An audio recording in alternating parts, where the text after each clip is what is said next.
And we should be live. Welcome everyone. Another episode of the Talk with series. We crossed 200 episodes some weeks ago. I stopped for around 4 months because of traveling, conferences, and so on. But I wanted to end 2023 in the best possible way. So I think the best possible way is to have the tech podcast man himself, Wes Bos, and I have so many questions about him because, as I said to him, I know him by fame, like not directly, but like this really makes me excited, and also it's a great opportunity for me to know him a little bit better. So, welcome everyone, and Wes Bos, please introduce yourself and welcome. I feel honored to have you as a Yeah, guest. thanks a lot for having me. My name is Wes Bos. I'm full stack dev from Canada, and I do kind of two things. I have a bunch of courses on teaching people to learn to code, primarily centered around JavaScript, Node, browser and server stuff, as well as we have a podcast called Syntax, available at syntax.fm, and we put out 3 episodes a week on everything related to web development, programming, and everything that surrounds that. Nice. So 3 episodes a week, but and how many episodes did you release so far? We just recorded our 700th episode, so 700. yeah, we've been Nice, at it nice. for quite a while. Aiming to 1,000. At this point, you can stop. So Yeah, yeah, no, we'll keep going forever, I think. nice, nice. Okay, nice. So, Asbos, please let me let me know like how did you become a developer? How did you step into tech? This is usually how I start this podcast, Yeah. almost any episode. Thank you. So I was super into computers back in the day when I was a kid. My dad worked in IT, and because of that, it meant we had a computer at home and we had internet very early on. And I just got interested in where is the internet? How does it work? Like, how do you get something on there? And I had just been tinkering around with building websites, and I built one. It's actually still up. It's ps20.itgo.com. It's a PlayStation 2 website from when that came out. So I think that was probably 15, 20 years ago, and it's amazing. The website is still up.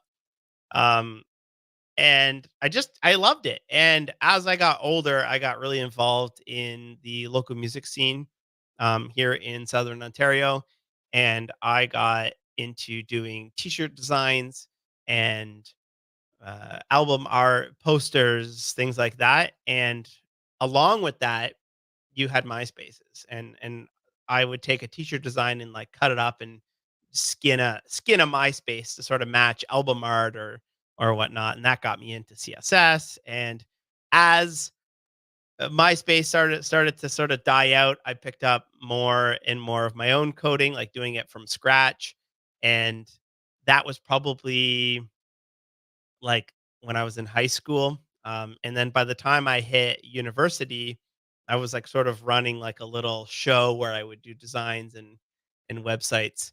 And then I went to university for a business technology degree. So it's a business degree focus on like management and tech and IP address allocation, things like that. Not no coding.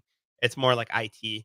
Uh, and I was like, "Oh, yeah, I like this, but, like, I like the coding part a lot more." So I was just kept building websites. I learned WordPress, and by the time I was done during school, I had done 3 different co-ops. I had worked for an investment bank, I worked for a video agency, and I worked for a large oil and gas company, and I liked the agency one because they let me build websites, but the other 2 was I hated, um IT. I hated working in an office. I hated the corporate culture. So what I ended up doing is I convinced the school.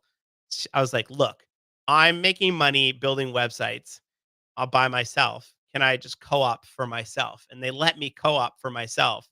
And I got to write my own performance review, which I did great on. And once I was done that co-op, I finished up my degree. I graduated and I sort of hit the ground running as a freelance developer. I doubled down on JavaScript. I said, I'm going all in on JavaScript, and that's kind of my story. It's just like I've been coding for probably 20 years, seriously probably 15, and I've just bet on JavaScript and made it my career. Nice. Someone said always bet on JavaScript. It is a citation. But, Yes.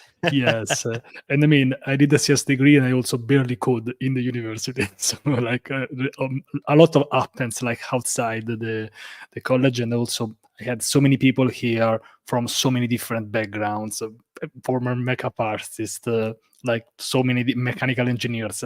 I was a volleyball coach, so let's say we are most of us like maybe they didn't do exactly like it was not my dream when I was a child to become a developer. Also because it was I am not that young anymore, so Yeah. I wanted to be an astronaut. So nice. Okay, so nice. So, what is something that really excites you about web development? Because you said like bet on JavaScript. Like, is there something that made you like really passionate about JavaScript web development, and also made you like I don't know start making courses because it takes a lot of effort, like to Yeah. create all this stuff. Yeah. I really like JavaScript because I find like it's like the perfect mix of being accessible.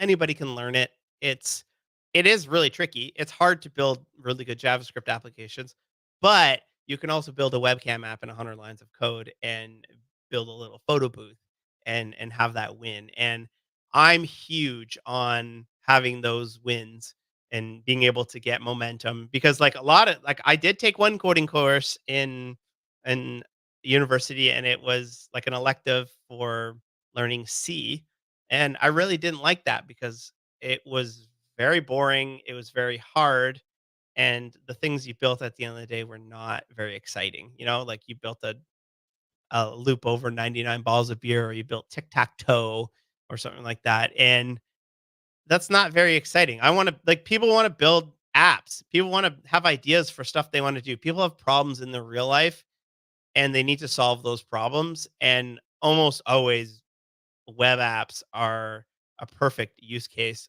for solving those problems. So that's why I really like it. It's really fun. It's constantly evolving. There's always new things to be excited about. It. There's always new APIs in the browser, and there's just always neat stuff you can do.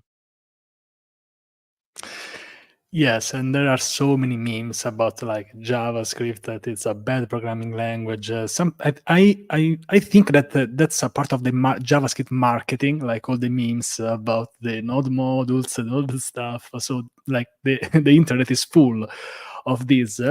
And but I really would like to go into the main topic, like it's the title of this episode. We need a title anyway. So what do you think it's a good way to learn JavaScript? Because it's not that easy because there are many ways, many resources. The Yeah. people saying something on Twitter, people do like paid boot camp. So, from your point of view, what's the best way, the process in learning it?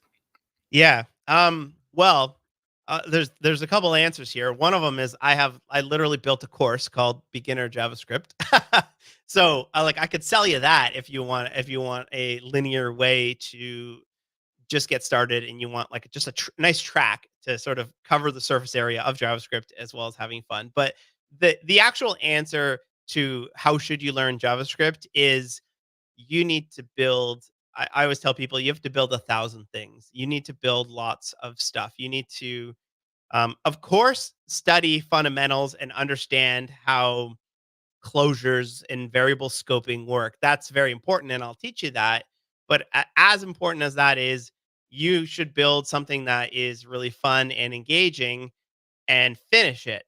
And it should be small in scope so that you can say, done, I'm on to the next one. And then you build another thing, and then you build another thing, and then you build another thing. And then like I always I used to teach JavaScript in a boot camp, and people would like we would teach it and people would say, "Okay, like um how do I get better?" I'm like, "Well, just build more stuff." And they say, "Okay, but like what do I build?" You know? And I thought, "Oh, like I think that's why I'm good at JavaScript. I've 20 million ideas of things I could build in my head right now. And sometimes people just don't know any possible ideas that they could possibly build, and they're stuck making a to-do list that's boring for them. They're not really excited about it. So I made this course, javascript30.com, which it's free, and it's just 30 days, one thing a day. You start it, you finish it. They're from 5 minutes. Some of them are up to an hour, and that gets a lot of people sort of started with that momentum of starting something, finishing it. And then it also gives you enough like surface area of different types of parts of the browser. And usually what I see when people are sharing their projects is not I did what Wes did in the video. It's I got three-quarters of the way through it and I had an idea of what I could build, and I took it and sort of morphed it into what I want. And I love seeing that. I love seeing where people took it and ran with their own ideas. So, how do you learn JavaScript? You have to continually be building stuff all day. You can read, you can listen to our podcast as much as you want, but until your ass is in the seat and you're writing code over and over again, you're not going to get very good at it. I agree, and I think this is a great answer from like a real perspective. But because of course we are here to support, to give courses everywhere, trying to teach in many places. But at the end of the day, yes, you have to take action, understand things, and so on. So before going on questions, by the way, someone is starting to drop questions. So drop your questions below. This is why we're going live. I wanted to know you something more about like the mistakes. So, what do you think it's like? I don't know, a common mistake that someone does during their process of learning JavaScript. Which are the common things to not do? Yeah, I know a lot of people start to when you're learning to code, you start to look for experts in the field, and you find people like me and YouTubers and books of people and people at conferences, and often those people have very strong opinions on how things should be done, and or like somebody is obviously a very smart person, but they say like JavaScript sucks or like it's the worst language in the world, and unfortunately, people who are brand new to coding are very impressionable and they see something like that, or they say, "Oh, I was taught to never ever do X, Y, and Z." And there's just this paralysis over doing it the right way when the reality is just literally do whatever you need to do to make it work. And you're going to learn why things are bad ideas, why things might be an anti pattern, little foot guns that you shoot yourself in the foot because you did something a certain way.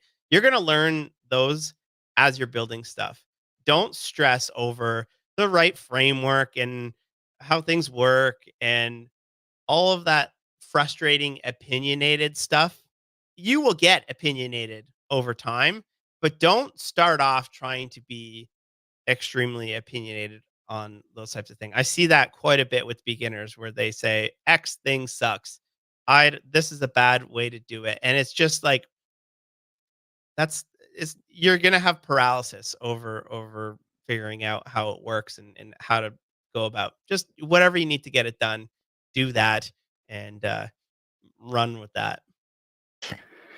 Yes, I really love this answer because this is not, I think, just for JavaScript, but for life. You should make your own opinion because when there are people who are also experts in some fields, I don't know, they, as you said, they made their own opinion. Maybe, I don't know, they build, I don't know, a whole different framework. So it makes sense for them to have an opinion, some strong opinion. Yeah. As a beginner, you just want to build something to start to have an opinion. Otherwise, you're just, I don't know, doing the something because someone who Yeah. is on a stage is saying that. So you should be very And critical. Yeah. I'll also add to that is I think a lot of beginners and advanced people think that being opinionated about the way you code something makes you look smart. Um, and it doesn't. It makes you look like an asshole.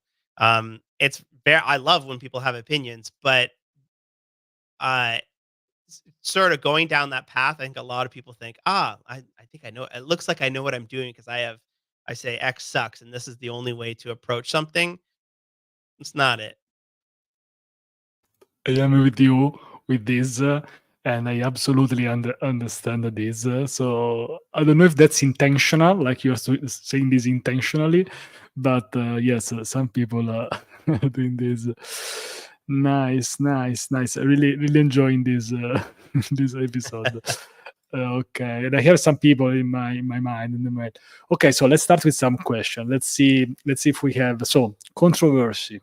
JavaScript and TypeScript. Which are your takes on these? Well, because we saw some controversy on the. I don't know if you Yeah, know what you're talking about, but I think like the first thing is if I'm learning JavaScript, should I learn TypeScript initially? And for anyone listening, they're not really two different languages. TypeScript is just JavaScript with some sprinkles on top that is a little bit more descriptive about the types of data that come in and out of your functions and how it runs through your application. Um, I don't think that you really need to worry about TypeScript when you are initially learning JavaScript. It's just another thing. It's another ball to have in the air, and it's going to be too much. It's too rigid. But I think once you're comfortable with JavaScript, I think you're going to have a much better time coding in TypeScript. It's a much better developer experience. The autocomplete, you're much faster. It catches a lot of frustrating bugs that you might not know otherwise. So I'm a big fan of TypeScript. I use it I'm 100% converted all my apps to TypeScript. So I'm a big fan of it. And I don't think there's a whole lot of the controversy I think that people are talking about is um, should I use TypeScript or should I use JS doc? And it doesn't matter. They're both of them are adding types to your language. There's very few people. There are some that say we shouldn't type our JavaScript. Um, of course, there's going to be some people out there, and of course, there's going to be very loud, opinionated people about it. And you might come to that conclusion yourself as well. But come to it yourself. Don't take something someone's yelling about online as carte blanche. I agree. I agree. Yes, to have an opinion, you should at least try it. At least try it for at least I don't know 2 years, and then maybe you can have your opinion. Absolutely, nice. Love it. So nice. Wes Bos, do you have any specific favorite frameworks that you want to talk about, or maybe something that you saw, for example, in the last frameworks that has been released, something that you really liked? I don't know, something that you like, how you like to work with JavaScript. Any Yeah. specific? I'm very bullish on what's called meta frameworks right now. So you have libraries, React and Svelte and Vue and all those different libraries. But then you generally also need like a back end. You generally also need routing. You need a whole lot of stuff that sort of comes along with that. And this whole idea of a meta framework is that you can have your back end and your front end of your application in one single project. You can get an ORM for your database, which is an ORM is used to like how you query the data out of your database. So you might say like, give me the last 10 blog posts, um, and it will give you the types for that in your editor. So if you're like, is it blog post dot name or is it blog post dot title? Well, as you're typing, because it will try to autocomplete it. So there's there. Sorry, what was I saying? I totally just blanked on what I. Oh yeah, so meta frameworks. That's what I'm talking about. I was sorry. I was reading the chat and it took me away from it. I'm very excited about meta frameworks. Which ones? Um, Next.js, Remix, SvelteKit. Those are sort of my three ones that I'm enjoying the most right now. That's because I'm primarily a Svelte and React developer. But I just think that those are, especially if you're like new to this stuff and you want to actually build something, you're gonna you're gonna go pretty far with these meta frameworks. Yes, I think we had an episode on daily dev YouTube channel about the meta frameworks. So it's interesting concept. We will see. We will see in 2024 now. Of course, everything is now deleted to 2024. We'll see. Let's see if we have some good questions. I like this one by Aldrin. There's always an advanced JavaScript concept we don't know about. I agree. How do we know what matters and what doesn't? Yes. Uh, on the podcast, we say when we talk about it 9 times, then it's time to pay attention. So I think as a developer, you should have your ear to the ground about what's going on in our industry, but you don't need to. And you're going to get so stressed out if you have to stop and check everything absolutely out because everything moves so fast. There's so much stuff to check out. You're not going to be able to learn absolutely all of it. So when it comes time to like checking something out, it's just like, oh, I keep hearing about X, Y, and Z. I keep hearing about observables, you know, or I've heard about AI integration in JavaScript 7 times now. At that point, you should probably check it out and like learn how these things work. Um, and you can be safe to say this is probably something I should know about. Otherwise, if somebody's talking about some crazy JavaScript thing which doesn't necessarily exist in our language just yet, you don't have to stop and check everything else out. Like it, love it. Nice. I take one more question and then we'll keep going. But I think Yeah. there are enough questions to about JavaScript. I think for the next 2 or 3 hours. Probably we stop earlier. Anyways, stuck in tutorial hell basically. The three Yeah. years stuck in tutorial hell. And it's always funny when we try to make this question to someone who also make courses and videos. So, Yeah. so, so it's an interesting question. So, any tips for getting started from now? Of course, this is like to take also the sentiment of because many people they have this issue. I had this issue way before joining Twitter and X and social media. I think I had this for a while. Yeah. For me, a lot of my career has been based on energy. A lot of my major leaps and bounds in my skill set has been based on excitement and energy for the things that I'm working on. And how you get there is you need to poke around, you need to try things. This is why I'm keep telling people build 1,000 things because eventually you're going to stumble upon something where you go, "This is fun. I want to stay up late tonight. I have this newfound invigoration for coding that I haven't had before because I'm feeling kind of burnt out on it." And you got to find what that thing is for you because it becomes a hell of a lot easier to learn this stuff when you are enjoying it. It's not going to be instant. Like you still have to have discipline. Um, it's not it's not all about motivation. It's a lot of it is about discipline. But it's a hell of a lot easier when that to have discipline when you actually enjoy seeing what you're building. So I would highly recommend finding a project that you are either invested in because this is something that I need in my own life. I have recipes. I have a workout application. Like even right now, I'll give you one example. So I've been working out for the last couple months, and one thing I've been working on is um, an exercise called squats. And with squats, you have to get the bar to go up and down vertically, right? And part of learning is that when you're learning, sometimes you let the bar wiggles as you go up.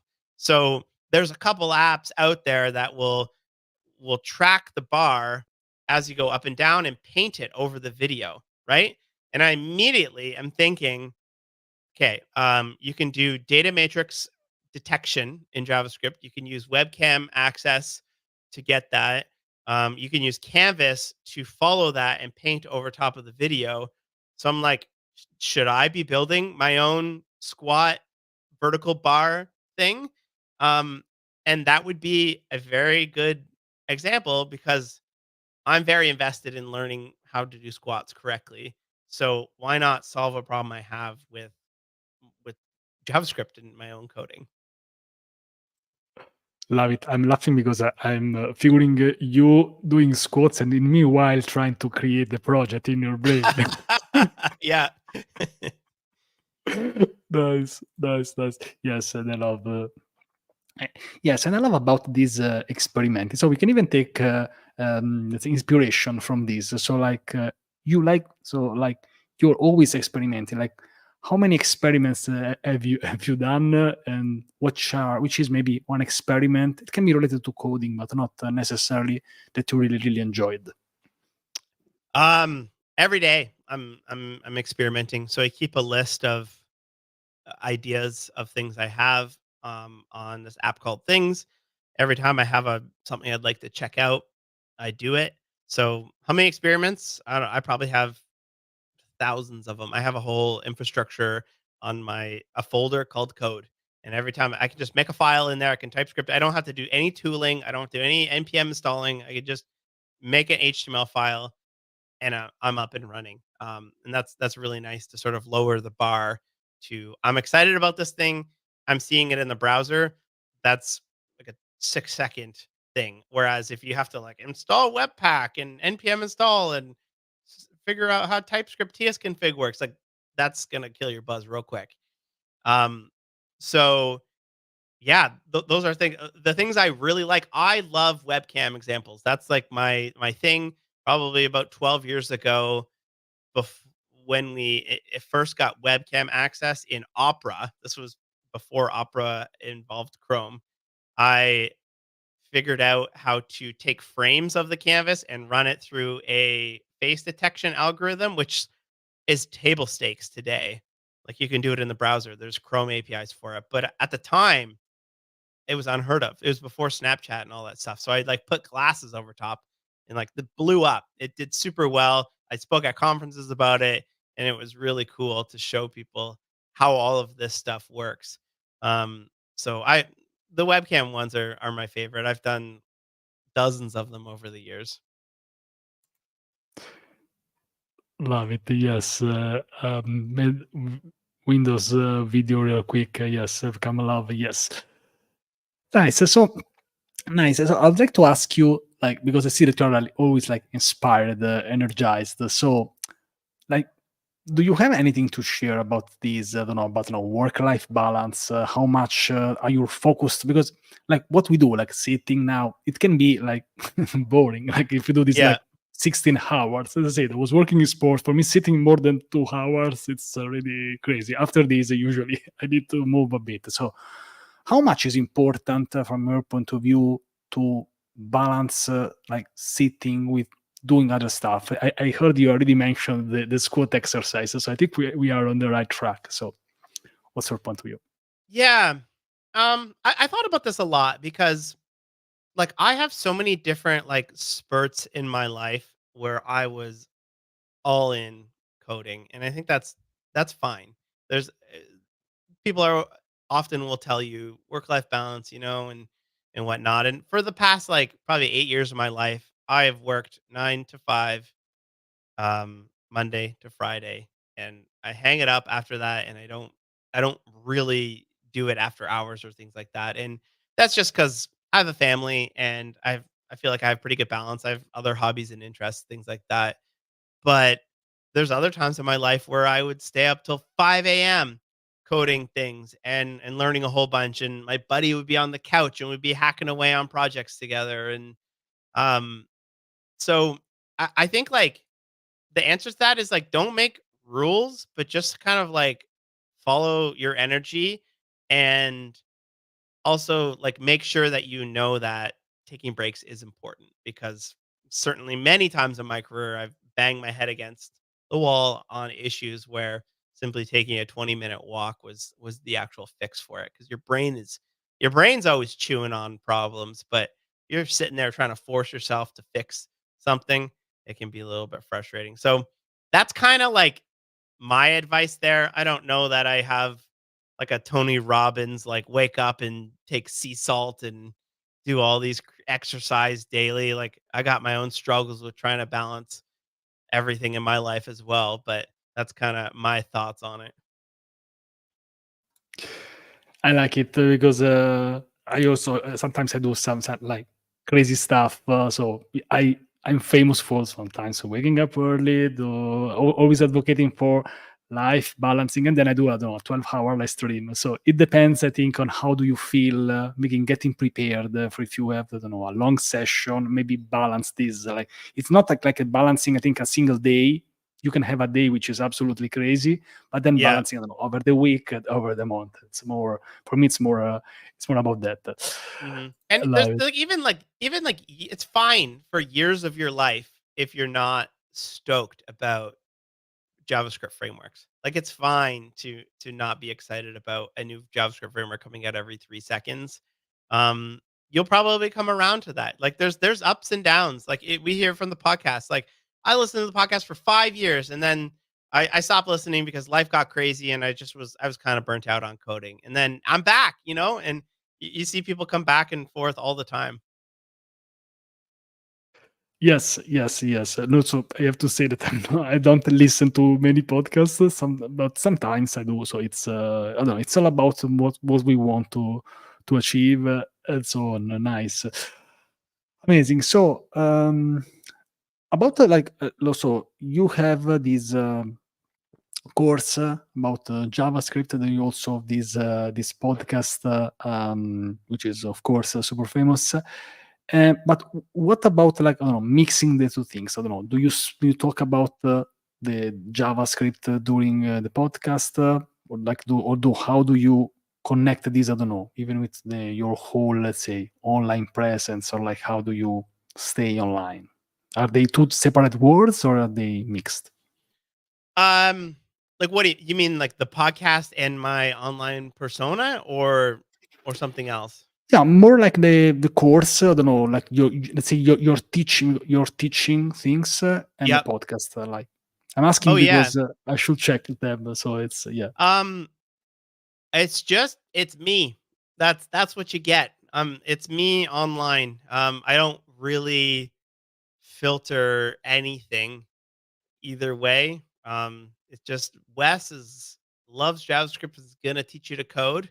And in the medium that you consume that, it might be a podcast, might be a TikTok, might be a course, might be a conference talk, right? So I'm never super romantic about mediums of the ways people go. So I've always been big into that. Like hopefully people just like me.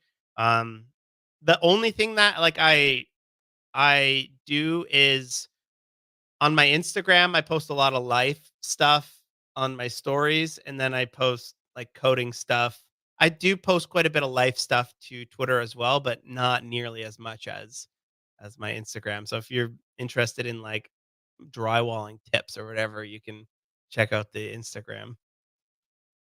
Yeah, and I'm also like a huge advocate of doing something more sustainable for yourself. Like, like if you're really yourself, you can do this for literally your whole life on social media. So this makes like very sustainable. Maybe it's not, I don't know, the perfect marketing tip to like you should really focus on a niche, doing all this, I don't know, the cool stuff. But at the end of the day, I also agree that like if you're just yourself on social media, you can also change whatever you want. You are not stick to something. So Yeah, I love this approach more. I would say over time. Like maybe it's not the perfect tip. I don't know to grow the social media to be successful, but then you can do this literally forever. So and it can also totally. like, gives you sorry, I think it gives you more freedom, which is I think it's very important. If you want to make a tutorial on a specific thing that capture your attention, I think I saw a tweet some days ago of you doing crazy stuff. We were talking about that the Windows. I think I should check it.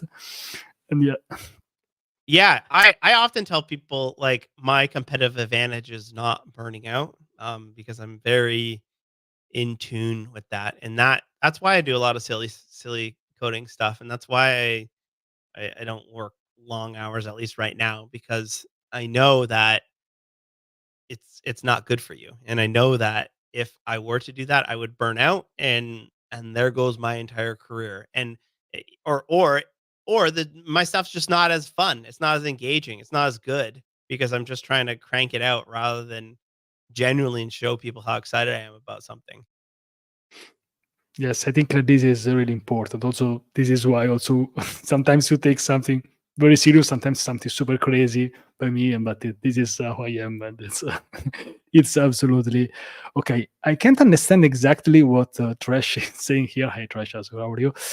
Did you get? Did you did you get this one? Did you motion edit the shows? Did I I don't mosh know. at ETID? What does it Yeah, mean? so ETID is a band, Every Time I Die. Um, Okay. so it seems to me that most developers, or a large part of developers, also came from the music. They grew up in hardcore emo music scenes. So there's a very large overlap between those types of people, because the whole hardcore emo punk scene was very DIY early on, and a lot of those people that were doing DIY MySpace and whatever, they grew up to be professional developers. Okay, now I partially get it. Yeah. 100%, but I get it. Nice. And I think we'll still get these like over and over again. Should there TypeScript or JavaScript? Let's settle this. Wes Bos. Just try to give an answer to all the people who are a bit struggling about what basically what to do with their learning. What do you think? What Yeah. can we tell them? Yeah, I kinda touched on this, but learn JavaScript first, um, because learning TypeScript is like, again, huge proponent. I use TypeScript for absolutely everything. I've got a TypeScript course coming out very soon, but it's you're gonna get a little bit too frustrated, with trying to learn too many things at once. You just it's the same thing as, like, the best quality code, or does it just work? So, just double down, learn JavaScript, and then you're also when it does come time to learning TypeScript, you're going to see, I see why I need this, you know? Sometimes people are just blindly learning things and they don't understand why you might need something.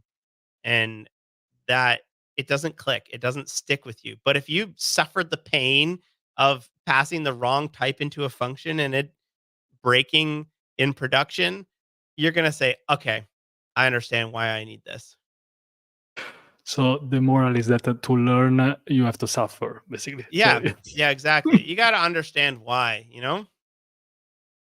yes, absolutely. And also, I think that many times they present you TypeScript making comparisons with JavaScript. So I think that in many courses the teacher Yeah, you assume you know themselves they assume JavaScript you know. first. Yeah.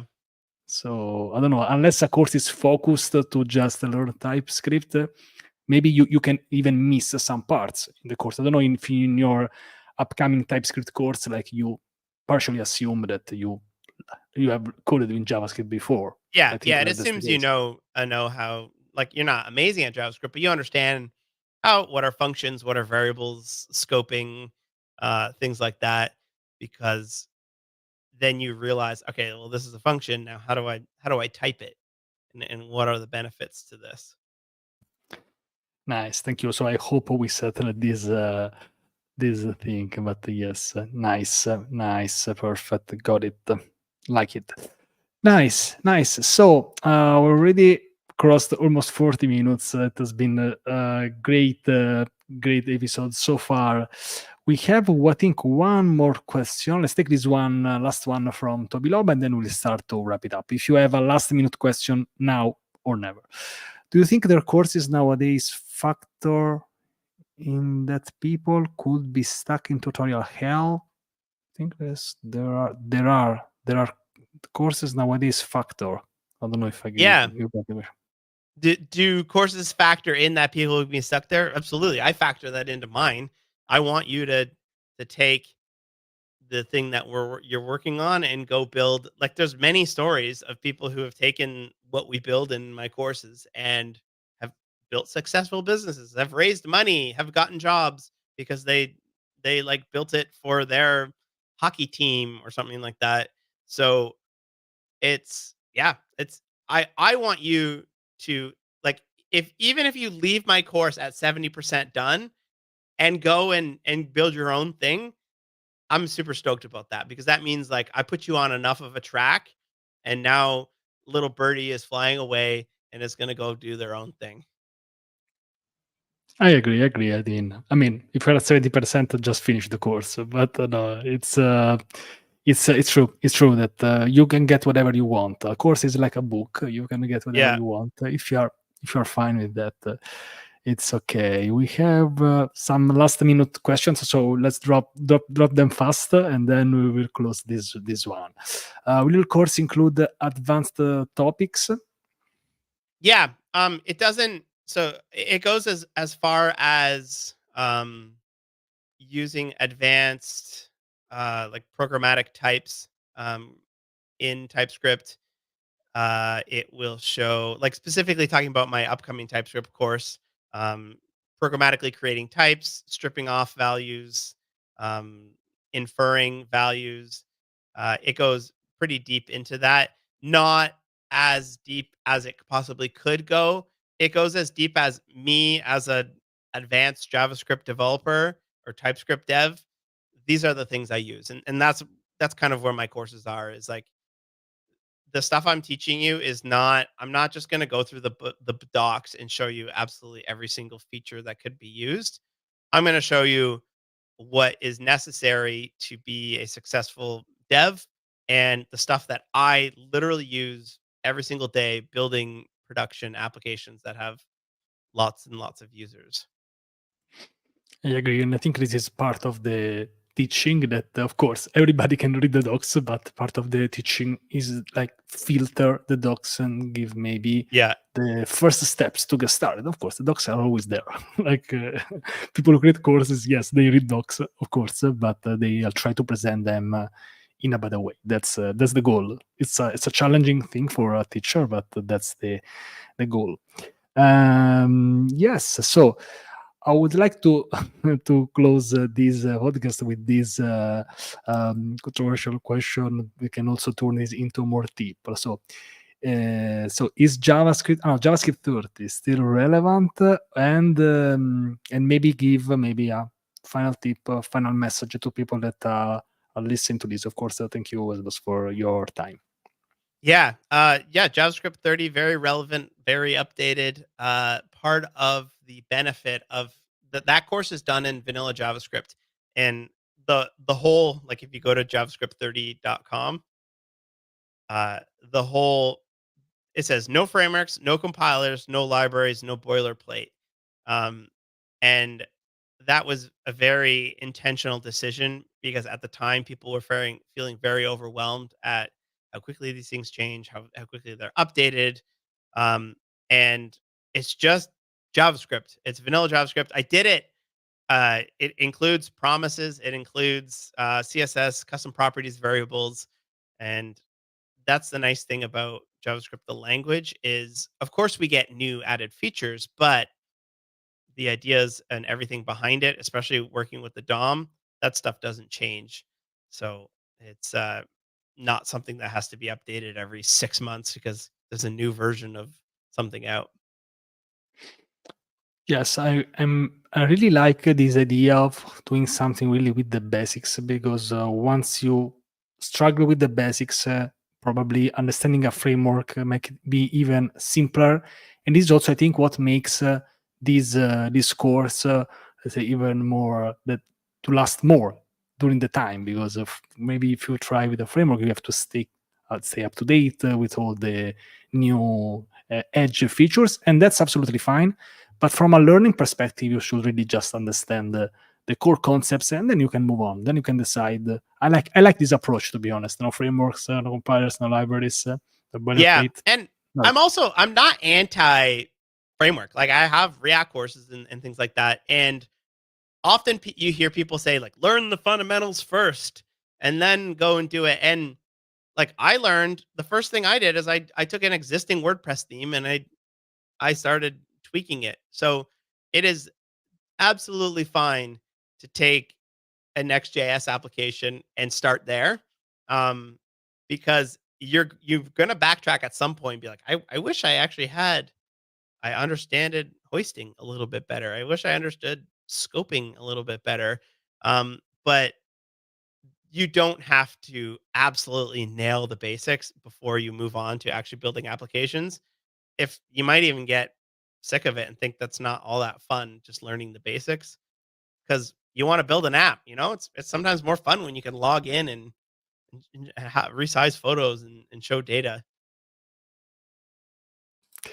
Yes, yes, I agree, and I think that so if you learn fundamentals, it's very rare that you regret that, like, oh my god, like why did I learn hoisting? No, Yeah, but I agree. I agree with the concept of like maybe especially if you're getting stuck and if you're getting bored, maybe getting excited about coding might even be more important. I started coding seriously doing Unity 3D and game development, which probably is the worst possible way to start coding seriously and professionally because it's very complicated. But still, it was I needed something fun to not don't get bored. So from that point of view, like pure like learning stuff, whatever works. Like yeah. if you And can't skip, sorry.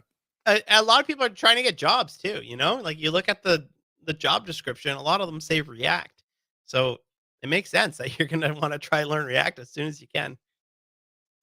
Yes, I agree. I agree. So I really like this approach, being more open-minded, like having more like sense of freedom that we are not like I don't know forced to do something. I think that Yeah. coding is also this that you can do whatever you want. It's you can even move, change something.